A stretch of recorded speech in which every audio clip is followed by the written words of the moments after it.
अगर आप विशिष्ट पुरुष का आदर नहीं करेंगे तो आपका भी कोई आदर नहीं करेगा। परमम प्रधानम पुरुषम महांतम कालम कवि द्रिवृतम लोकपालम, ऐसे कहकर वो पिता अपने पुत्र को ही प्रणाम कर रहा था और उन्हें वो विराट पुरुष के दर्शन हुए पर मां को नहीं हुए।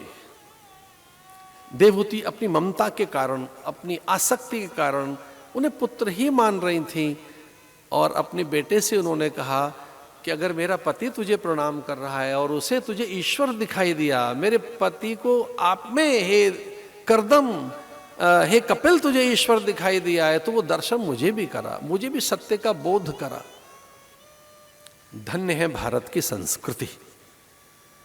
कपिल भगवान ने अपनी मां को ज्ञान देने से पहले अपनी माता के चरण छुए, पुष्प रखे माता के चरणों में कि ये सच है कि अब मैं तेरा गुरु बन रहा हूं, तुझे ज्ञान दूंगा मां, लेकिन पहले मैं अपने गुरु की तो पूजा कर लूं और मेरा गुरु कोई और नहीं, मेरी मां ही गुरु है।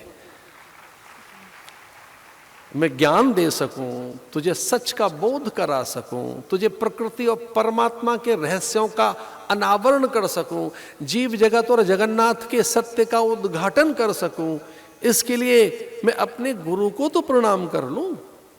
तो मां ने पूछा तेरा गुरु कौन? तो कपिल ने कहा मेरी गुरु मेरी मां है। तो अपनी मां के चरणों में फूल रखकर फिर मां को वो ज्ञान देने लगे, तत्वों का बोध कराया कि किस तत्व में क्या है, एक एक कण का ज्ञान कराने लगे और कहने लगे मां ये साधन है, इसे कर लेना। मां ने पूछा ये साधन कब सिद्ध होगा? कब साधन? देखो हम सब में बीज तो है पर कब जगते हैं वो?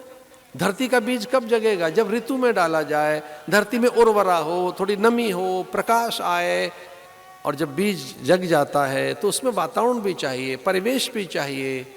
वैसे ही हम सब में ब्रह्म बीज है, अध्यात्म के बीज है, साधना के बीज हम सब में है, पर कई बार वो सत्संग से बीज अंकुरित होते हैं। तो मां को पहला ज्ञान कराया वो है सत्संगति।